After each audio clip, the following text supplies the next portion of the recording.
새로운 시작 창세기 강해를 오래간만에 하게 됩니다.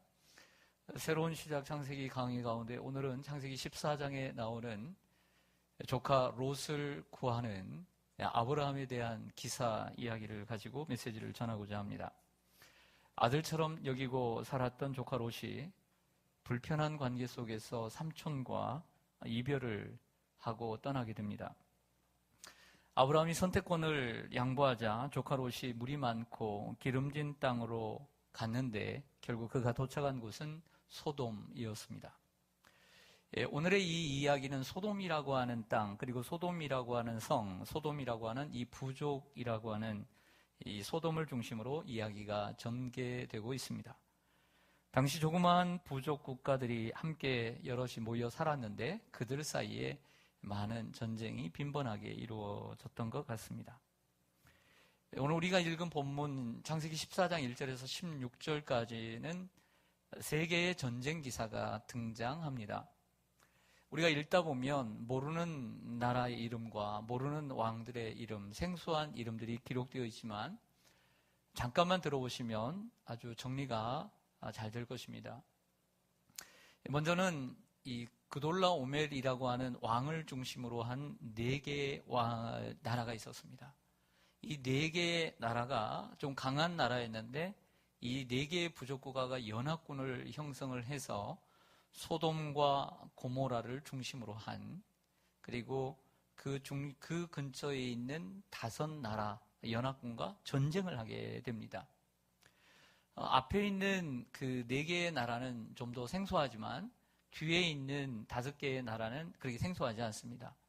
먼저는 소돔과 고모라는 한 세트로서 우리가 익히 많이 들었기 때문에 그렇고요. 마지막 5번째 소알이라고 하는 것은 롯이 그 소돔성이 멸망을 할 때 소알이라고 하는 조그마한 땅에 피하게 됩니다. 그래서 우리는 들어본 적이 있는 것이죠. 그러면 이 세 번째, 네 번째의 이 연합군은 여러분들이 최근에 들어보았습니다. 그것은 아드마와 스보임입니다. 제가 새벽에도 설교를 했고 또 이 말씀을 가지고 최근에 5월 달에 호세아 11장을 가지고 어버이 주일에 제가 설교를 한 본문입니다. 호세아 11장에 보면 내가 어찌 너를 아드마같이 놓겠느냐 어찌 너를 스보임같이 두겠느냐라는 말씀 속에서 소돔과 고모라와 함께 멸망했던 2개의 나라, 바로 아드마와 스보임입니다. 그러니까 두 번째 연합군의 5나라는 소돔과 고모라, 아드마, 스보임, 소알 이렇게 5개가 되는 것이죠. 하지만 이들이 집니다. 그돌라오멜을 중심으로 한 4나라가 승리를 하죠. 그래서 이들을 12년 동안 다스리게 됩니다. 그리고 조공을 바치게 되지요. 이것이 바로 1절에서 4절까지의 내용입니다.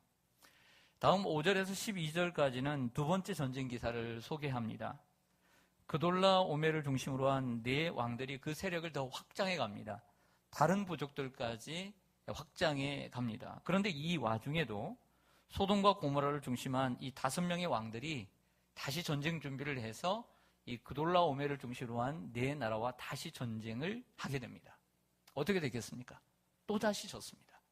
그런데 여기서 문제는 이 소돔에 살던 아브라함의 조카 롯과 그의 가족들, 그의 모든 재물이 노략을 당해서 포로가 되어버립니다. 이런 내용이 두 번째 기사의 내용입니다.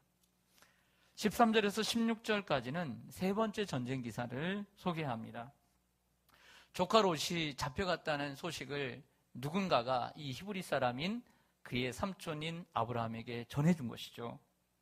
그러자 이 소식을 들은 아브라함이 집에서 길리고 훈련한 318명의 군사를 데리고 가서 저 이스라엘의 북쪽인 단까지 쫓아가 밤중에 기습해서 대승을 거두고 다메섹 근처인 호바까지 쫓아가 조카 롯과 그의 가족과 그리고 빼앗겼던 재물까지 다 가지고 돌아온다는 이야기입니다. 사실 아브라함이 살던 이 헤브론에서 이스라엘이 아무리 작다 해도 이 단까지의 거리가 193km입니다. 이 193km를 이 318명의 이러한 가신들을 데리고 가서 전쟁을 하게 됩니다. 어찌 그 롯과 그의 가족들만 데려왔겠습니까? 소돔을 중심으로 한 그 소돔에 살았던 포로가 되었던 소돔 사람들과 함께 돌아오게 되는 이야기입니다. 이것이 오늘 우리가 읽은 본문입니다. 근데 저는 오늘 그 이후에 17절에서 24절까지 오늘 14장 전체를 말씀을 드리고자 합니다. 왜냐하면 이 내용은 전쟁을 끝내고 돌아오는 과정 가운데 있는 이야기입니다. 17절에서 24절의 메시지는 이렇습니다. 이제 대승을 거두고 조카 롯과 그의 가족들과 재물을 다 이끌고 돌아오는 이란 아브라함을 2명의 왕이 영접을 합니다. 몇 명의 왕이 영접을 해요? 2명의 왕이 영접을 합니다. 첫 번째 왕은 누구냐면 롯이 살던 소돔의 왕이 영접을 합니다. 자기의 민족들을 구원해 주었으니 자기도 못하는 그 자기 민족을 한 이방에 살던 한 나그네가 구해 줬으니 얼마나 고맙겠어요. 자기의 민족을 구원해 준 그 아브라함에게 감사하기 위해서 오늘 영접하러 왔던 것입니다. 그리고 또 한 명은 바로 이 살렘 왕인 멜기세덱이라고 하는 왕이 영접을 하러 나왔습니다. 살렘 왕 멜기세덱은 떡과 포도주를 준비해 왔다라고 이야기를 합니다. 한번 보시죠. 17절에 보시면 아브라함이 그돌라오멜과 그와 함께한 왕들을 쳐부수고 돌아올 때에 소돔 왕이 사위의 골짜기 곧 왕의 골짜기로 나와 그를 영접하였고, 첫 번째는 어떤 왕이 영접했다고요? 소돔 왕이 영접을 했어요. 두 번째는 18절에 살렘 왕 멜기세덱이 떡과 포도주를 가지고 나왔죠. 멜기세덱은 떡과 포도주를 가지고 나왔다. 그는 지극히 높으신 하나님의 제사장이었다라고 모세가 설명을 해요. 19절에 그가 아브라함에게 축복합니다. 전지의 주제이시오 지극히 높으신 하나님이여 이 아브라함에게 복을 주옵소서. 너희 대적을 내 손에 붙이신 지극히 높으신 하나님을 찬송할지어다. 아브라함이 이긴 게 아니라는 거죠. 아브라함이 힘이 있어서 이긴 게 아니라는 거죠. 그 대적을 손에 붙이신 분은 지극히 높으신 하나님이라고 찬송합니다. 아브라함이 그 얻은 것에서 10분의 1을 멜기세덱에게 주었더라.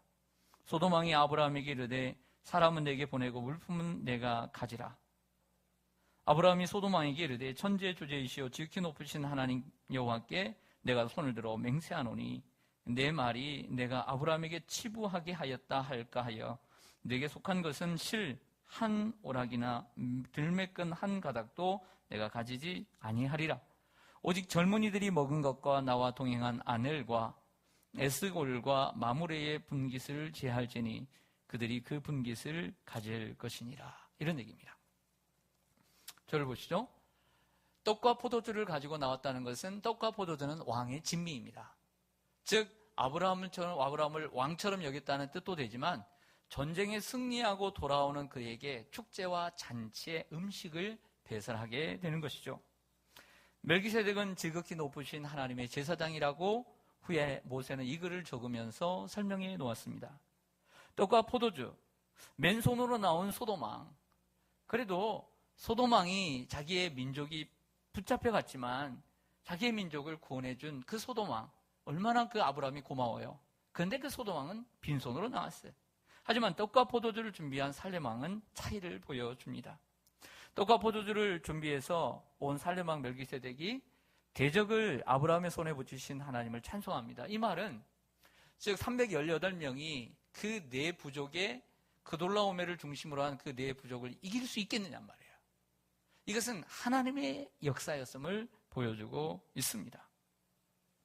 그러자 아브라함이 그 노력한 것에서 10분의 1을 멜기세덱에게 드립니다. 10분의 1을 드렸다는 것은 이 모든 싸움의 전적인 공은 하나님께 있음을 시인하는 것이죠. 나도 땀 흘렸습니다. 나도 목숨을 걸었습니다. 조카를 위해서. 하지만 이 모든 승리는 하나님의 것임을 그가 인정하는 것입니다. 요즘 신약시대에 들어서면서 많은 젊은이들이, 많은 지성인들이 좀 안다고 이제 신약때는 은혜의 시대이기 때문에 율법에 기록된 11조를 드리지 않아도 된다라고 얘기를 합니다. 하지만 예수님께서도 마태복음 23장 23절에서 이러한 11조가 이러한 율법에서 기인된 것이 아님을 말씀하시고 11조도 온당히 하나님 앞에 드리면서 그 11조의 중심인 정신을 지켜야 된다라고 예수님도 말씀하셨습니다.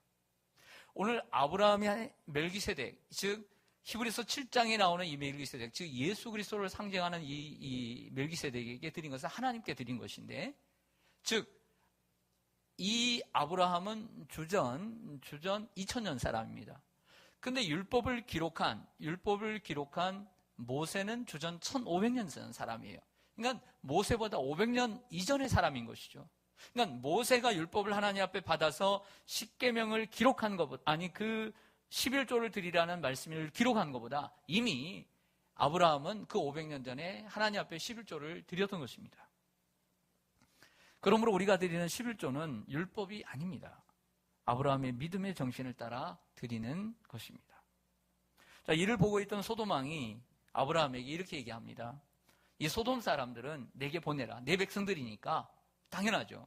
소돔 자기의 백성들이니까 나에게 보내고, 데려온 사람들은 나에게 보내고, 그 얻은 모든 재물들은 당신의 공이 크니까 당신이 다 가지시오. 이렇게 양보를 했어요. 당연한 것이지만 욕심을 부리지 않고 양보한 것이죠.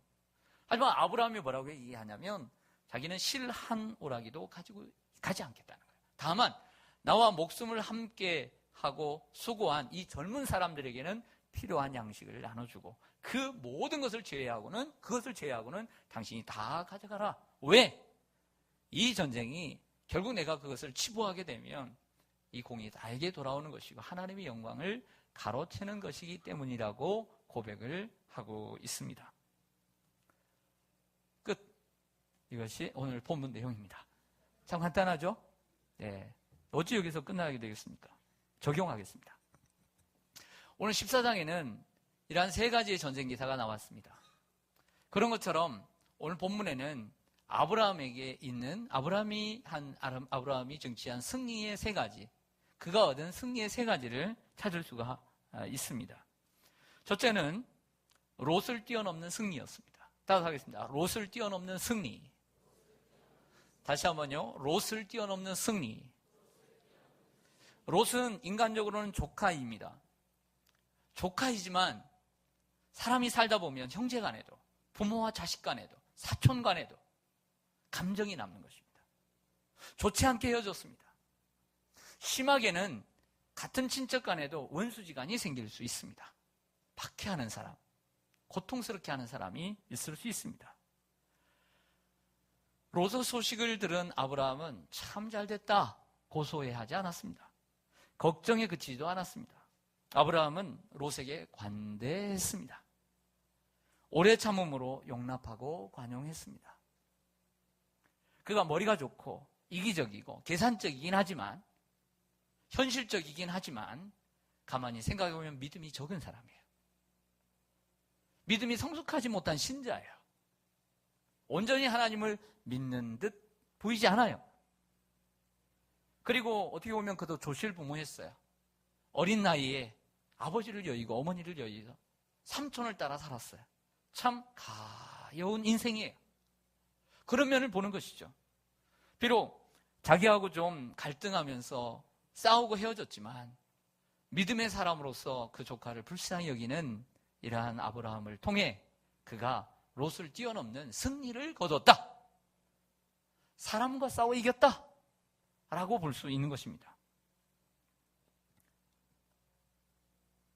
오늘 창세기 14장에서는 이러한 그돌라오멜 연합군에게 잡혀간 롯을 검으로 구했지만 후에 유황불로 멸망당하는 그 소돔 땅에 있는 조카를 여러분 잘 아시는 대로 18장에서는 기도로 구합니다.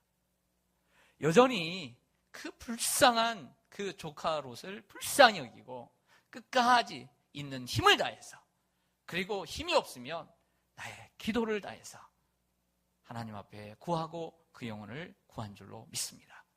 이것이 바로 우리 그리스도인의 삶이라고 하는 것이죠. 아브라함은 하나님께서 약속하신 대로 복의 근원의 삶을 살기 위해서 노력했습니다. 아브라함을 처음 부를 때 너는 복의 근원이 되리라 했어요. 너를 축복하는 자에게는 내가 축복하고 내가 너를 저주하는 자에게는 저주할 것이다 라고 했어요. 그걸 믿는 거예요. 비록 사람들이 나를 저주하고 나를 못 살게 그래도 하나님은 내 편이시니까, 아무리 누가 나를 괴롭혀도 하나님은 내 편이시다. 그가 나를 축복하면 그 축복이 내게 것이 되고, 그 어떤 사람이 나를 저주할지라도 그 저주가 나의 것이 되지 아니하고 그 사람의 것이 될 것이다. 확신을 가지고, 그리고 미움 속에서만 사는 것이 아니라 그들의 선한 이웃이 되어준 줄로 믿습니다. 그런 의미에서 아브라함은 롯을 이기는 승리를 거뒀다라고 보입니다. 둘째는 왕들을 뛰어넘는 승리였습니다. 따라서 하겠습니다. 왕들을 뛰어넘는 승리. 아브라함이 이전에 보면 전쟁을 치렀다는 기사가 없습니다. 우리가 창세기 1장부터 계속 살펴봤잖아요. 전쟁을 했다는 기사가 없어요. 어떻게 보면 인류 역사에 있었을지 모르지만 부족 간의, 이 민족 간의 전쟁은 성경에 나오는 첫 기사입니다. 전쟁 기사입니다. 아브라함에게는 큰 군대가 있었던 것도 아니죠. 가신이라고 하는 집에서 기르고 훈련한 318명의 군사가 있었습니다. 4개의 연합군의 군대가 몇 명이었는지는 모르지만 제가 생각하기로는 계란으로 마치 바위를 치는 것이 아니었을까라는 생각을 합니다. 오늘 국민일보 이면에 국민 만평이라고 하는 조그만한 신문마다 만화가 있지 않습니까? 오늘 국민일보 만화에 3칸으로 나눠져서 이렇게 나왔습니다. 첫 번째 칸에는 이렇게 되어 있습니다. 독일 국기가 새겨있는 전차가 이렇게 딱 있는데 그 앞에 체육복을 입은 한 청년이 손에 돌을 던질 준비를 하고 있습니다. 그리고 그 옆에 뭐라고 써있냐면 세상에 이렇게 써있어요. 두 번째 아래 칸에는 뭐라고 써있냐면 그 돌에 맞은 전차가 크게 흔들립니다. 그 옆에 이렇게 써있죠. 이런. 세 번째 칸에 이렇게 써있습니다. 돌에 맞은 전차가 뒤집어 버렸습니다. 뒤집어져 버렸어요. 그리고 거기에 뭐라고 써있겠어요? 세상에 이런 일이. 그렇죠. 세상에 이런 일이 수요일 밤에 일어났습니다. 할렐루야. 저는 기도했습니다. 스파르타, 그리스의 스파르타라고 하는 말 그대로 정말 강력한, 조그만하지만 강력한 나라가 있었습니다. 이 레오니다스라고 하는 왕이 300명의 정예군을 이끌고 그 페르시아의 왕 크세르크세스가 이끄는 100만 대군을 향해 나아가는 아주 멋진 이런 역사가 있습니다. 이러한 역사가 영화로도, 그리고 만화와 비슷한 이러한 것으로도 제작이 되어서 우리가 몇 번 본 적이 있는데요. 그 정예군도 아닌 집에서 길러온 318명이 그 연합군을 이겼다는 것은 참 놀라운 일이죠. 이건 불가능한 일입니다. 결국 이 일은 하나님의 도우심으로, 그리고 믿음으로 승리한 거예요. 이 318명으로 4개의 연합군을 이겼다는 것은 마치 사사기에 나오는 미디안을 대적하고 있는 기드온이라고 하는 300용사를 우리에게 연상시켜줍니다. 힘으로 이긴 것도 아니에요. 항아리에다가 횃불을 넣고 나팔을 불고 항아리를 깨고 그리고 나팔을 불고 그리고 횃불을 높이 들므로 하나님이 이기게 하신 것이죠. 이는 또 사무엘상 16장에 나오는 골리앗 앞에 블레셋의 큰 장군인 블레셋 장군이 골리앗 앞에 쓴 다윗을 우리에게 연상시켜 줍니다. 세상을 이기는 승리는 믿음이에요. 솔직히 한번 생각해 봅시다. 세상을 이기는 게 지식일까요? 똑똑한 사람들이 그렇게 잘 살떨까요? 세상을 이기는 것이 그렇게 돈일까요? 그게 돈일까요? 요즘 제가 조씨인데 조씨들이 너무나 잘해가지고 조현우도 잘하고 그런데 근데 조씨가 다 잘하는 게 아니라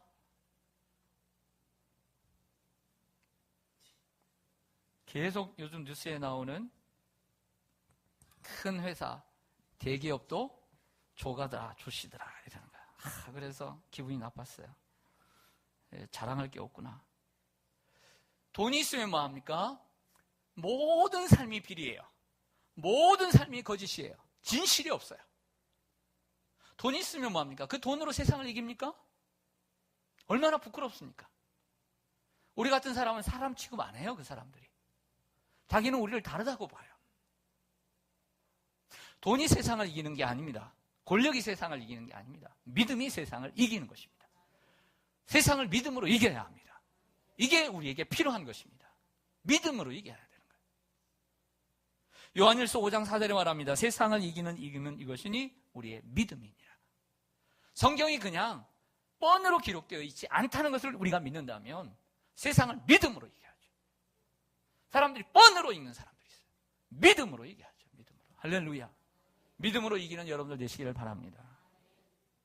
아브라함은 셋째로 자신을 넘는 승리를 거뒀습니다. 따라합니다. 자신을 뛰어넘자. 자, 무슨 얘기냐면 이번에 월드컵이 있었습니다. 월드컵에는 징크스라는 게 있다고 합니다. 1998년 프랑스 월드컵에서 우승국인 프랑스가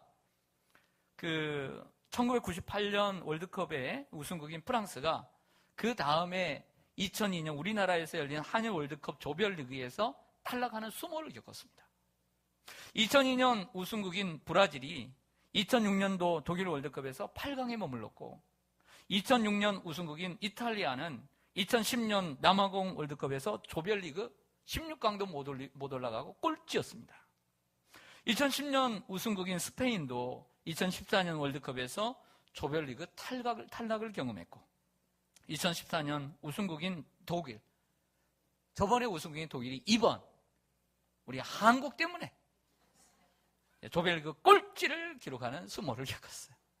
제가 무슨 얘기를 하려고 하냐면 이런 거를 통해서 사람들이 생각했겠죠. 독일만큼은 작년까지 잘한 독일만큼은 이번에는 안 그러겠지. 이런 생각을 했던 것이죠. 승리는 승리에 있는 것이 아니라 승리 후에 있는 것입니다. 승리하기 전에 싸웠던 그 생각, 승리하기 전에 싸웠던 마음처럼 승리 후에도 그 마음을 가지고 있어야 하는 것이죠. 아브라함이 승리하고 돌아온 이후에 그를 영접한 소돔 왕과 그리고 살렘 왕 앞에서 보인 그의 모습은 너무나 아름다웠어요. 승리의 축하를 해주고 싶은 그 소돔 왕의 그 배려와 그 모든 재물을 거절하고 실 한 오라기도 가지지 않겠다라고 한 단호한 거절이 그의 승리인 줄로 믿습니다. 아브라함은 살렘 왕인 멜기세덱에게 11조를 바침으로써 이 전쟁의 모든 영광을 하나님께 돌렸던 것이죠. 이것이 바로 승리인 것입니다. 사랑하는 성도 여러분, 많은 사람들이 세상을 살아가면서 어디에 가치의 기준을 두냐면 무엇을 했느냐의 가치 기준을 둬요. 그래서 사람들이 자꾸 뭘 해놓으려고 그래요. 그러나 사람의 승리의 가치는 무엇을 했느냐에 있는 것이 아니에요. 그보다 더 중요한 것은 어떻게 했느냐가 중요한 것입니다. 만약에 아브라함이 어떤 동기든 간에 조카 롯을 살리기 위해서든지 아니면 자기가 영웅심을 발휘하기 위해서든지 간에 자기의 존재의 가치를 어떤 드높이기 위해서든지 상관없이 전쟁을 했다고 하십시다. 318명으로 4개 연합군을 쳐서 승리를 거두었어요. 돌아왔어요. 근데 자기를 맞이하는 살렘왕은 반대로 니까지 게 뭐냐고 하면서 그것을 거절하고 반대로 소돔왕이 가져다 준 사람은 내게 주고 이 재물은 다 취하시오 할 때 또 덜커니 그것을 먹었다고 한다면 어찌 그것이 승리가 될 수 있겠느냐 말이죠. 그러므로 인생의 진정한 승리는 승리에 있는 것이 아니라 승리 후에 있다라고 말할 수가 있는 것입니다. 아브라함이 조카 롯을 구하고 승리를 쟁취할 수 있었던 것, 그것은 바로 하나님께 영광을 돌렸기 때문인 것이죠. 하나님께 영광을 돌리지 않았다면 전쟁에 이기고도 승리를 놓칠 수 있었을 것입니다. 이것이 바로 우리가 오늘 배우는 메시지라고 생각을 합니다. 정리하겠습니다. 혹 여러분들 형제든 사촌이든 자식이든 친구든 성도든 혹이라도 감정이 좋지 않고 좋은 관계가 아니더라도 지난 제가 5주 동안 5월 말부터 6월 한 달 동안 제가 말씀을 드린 것처럼 하나되게 하소서 설교 시리즈에서 계속 제가 반복한 것은 여러분들이 좀 잊지 말고 반복해서 똑같은 말씀이지만 반복해서 들음으로써 좀 내 안에 전쟁을 일으켜서 좀 싸워서 이기라는 말씀을 드렸던 것입니다. 여러분들은 축복의 통로입니다. 축복의 통로로 사시길 바랍니다. 이렇게 배짱이 없어요. 남이 여러분들을 뭐라고 해도 여러분들은 축복의 통로고 남이 여러분들을 축복하면 그 축복이 여러분들의 것이 되고 남들이 여러분들을 괴롭히면 그 괴롭히면 그 사람의 것이 되는 거예요. 그러므로 두려워하지 말고 그들을 축복하시기를 바랍니다. 그리고 그들을 위해서 기도하고 그들을 사랑하시기를 바랍니다. 그리고 주님은 우리들에게 아브라함 같은 사랑을 요구하시는 것 같아요. 처음에는 칼로서 조카 롯을 구하고 18장에서는 기도로 그 조카 롯을 다시 구합니다. 여러분, 이 세상에 강한 사람, 이 세상에 멋진 사람이 누구입니까? 믿음의 사람이에요. 기도하는 사람이고. 바로 여러분들이에요. 여러분들이 다른 사람들을 위해서 기도할 수 있고 여러분들이 다른 사람을 구원할 수 있는 줄로 믿습니다. 그리고 여러분들이 기도하는 그 기도의 대상자들이 참으로 복 있는 사람이에요. 왜? 누군가 날 위해 기도해 주니까. 여러분들을 통해서 여러분들로 인해서 그 사람들이 복을 누리게 되기를 간절히 원합니다. 그리고 승리했다고 자만하지 말고 승리 후에 정말 실패하지 않도록 더 큰 승리를 위해서 하나님께 모든 영광을 올려드리며 믿음으로 승리하는 진정한 승리자가 되시기를 주님의 이름으로 간절히 축원합니다. 아멘. 기도하겠습니다.